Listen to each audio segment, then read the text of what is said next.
रही है उसमें 750 लोगों की, किसानों की शहादत ली है इस सरकार ने। 1 साल तक किसान सड़कों पर बैठे रहे और उनको मवाली कहा गया, खालिस्तानी कहा गया, पाकिस्तानी कहा गया, अपमानित किया गया। जब ये बिल आया था उस वक्त संसदीय परंपराओं और लोकतंत्र का गला घोट के कम नंबर होने के बावजूद ये बिल पास किया गया था और उस वक्त भी हम लोगों ने चिल्ला चिल्ला के कहा था कि ये काला कानून है, लेकिन प्रधानमंत्री जी ने न संसद में हम लोगों की सुनी, न सड़क पर किसानों की सुनी। और अब ये रिपील तो जरूर कर रहे हैं, लेकिन किसानों के मन में ये आशंका है कि ये सरकार कब क्या कर दे। उनको भरोसा नहीं, क्योंकि बीजेपी के वरिष्ठ नेता और वर्तमान राज्यपाल कलराज मिश्र जी ने कहा कि ये बिल वापस आएगा। कमल पटेल जी जो कृषि मंत्री हैं मध्य प्रदेश के, वो कह रहे हैं ये बिल वापस आएगा। साक्षी महाराज जी जो इनके सांसद हैं वो कह रहे हैं ये बिल वापस आएगा। तो आज जब सदन में अपनी बात प्रधानमंत्री जी रखें तो उनको ये भी स्पष्ट तौर पे कहना चाहिए कि ये बिल दोबारा इस संसद में नहीं आएगा, ये काला कानून है और इस देश के किसानों के हित में अब हम ये दोबारा बिल नहीं लेके आएंगे। रद्द करने का जो बिल लेके आ रहे हैं उस पर हम लोग अपनी बात रखेंगे और निश्चित रूप से हम तो पहले दिन से ही चाह रहे थे कि ये बिल रद्द किया जाए। में भी आपने अपनी बात रखने की कोशिश की थी, आपको नहीं बोला। ऑल पार्टी मीटिंग में मैंने अजय मिश्रा टेनी का इस्तीफा मांगा था कि आजादी के 75 साल के बाद ऐसे दृश्य हम कैसे बर्दाश्त कर सकते हैं जहां 4 किसान और 1 पत्रकार को कुचल के मार दिया जाए, और वो व्यक्ति अभी भी आपकी सरकार में गृह राज्य मंत्री बना हुआ है।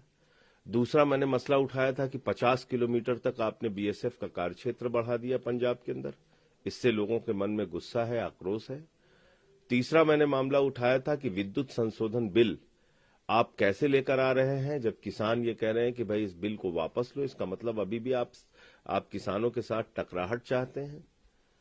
तो ये एमएसपी की गारंटी का सवाल मैंने उठाया और जो ये बिल वापस लेने का इन्होंने काम किया है वो बातें की। तो इस पे टोका टाकी रोका राकी जैसे इस सरकार का काम है, तो प्रहलाद जोशी जी ने रोकने की कोशिश की, टोका टाकी की, तो मैं फिर बहिष्कार करके चला। उम्मीद है कि आज बात रखने का मौका मिलेगा, क्या कुछ रणनीतियां रहेगी आप लोगों को? अब बिल आएगा तो सभी पार्टियों को बोलने का मौका मिलेगा, मैं भी बोलूंगा, अपनी बात रखूंगा। आपने एमएसपी की गारंटी पे कानून को लेकर नोटिस दिया है, 267 का नोटिस दिया है। एमएसपी की गारंटी का कानून इस देश में बनाया जाए और मैंने मांग की है कि सदन के बाकी कार्यों को स्थगित करके इस पे चर्चा कराई जाए और इसका बिल इसी सत्र में लाकर एमएसपी की गारंटी का कानून संसद में पास कराया जाए। किसानों की मांगों की जो आप बात कर रहे हैं, उनकी तरफ से एक बयान आया कि अगर सरकार हमारी मांगे नहीं मानती तो 26 जनवरी ज्यादा दूर नहीं है, जो पिछले साल हुआ था उसी तरह ट्रैक्टर मार्च करेंगे।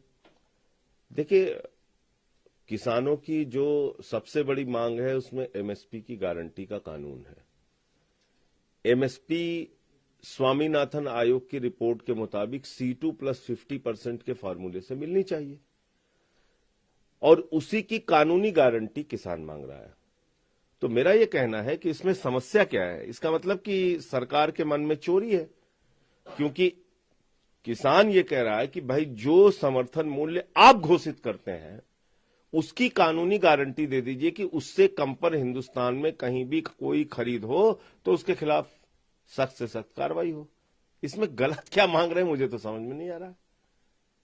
आपके द्वारा घोषित एमएसपी पर गारंटी का कानून और वो एमएसपी C2 + 50% जिसपे स्वामीनाथन आयोग की रिपोर्ट आ चुकी है, जिसकी पैरवी खुद भारतीय जनता पार्टी करती है और जिसमें हमारे प्रधानमंत्री जी बार बार कहते हैं कि किसानों की आय को दोगुना करेंगे, और जिसमें हमारे प्रधानमंत्री जी ने खुद 2011 में मुख्यमंत्री रहते हुए एक रिपोर्ट सौंपी है। 4 मुख्यमंत्रियों की कमेटी थी, आंध्र प्रदेश, महाराष्ट्र और तमिलनाडु के, और गुजरात के मुख्यमंत्री उसके चेयरमैन थे आदरणीय नरेंद्र मोदी जी।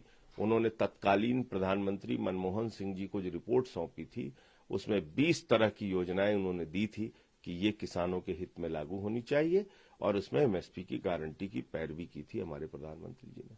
अब वो अपनी बात से क्यों पीछे हट रहे हैं?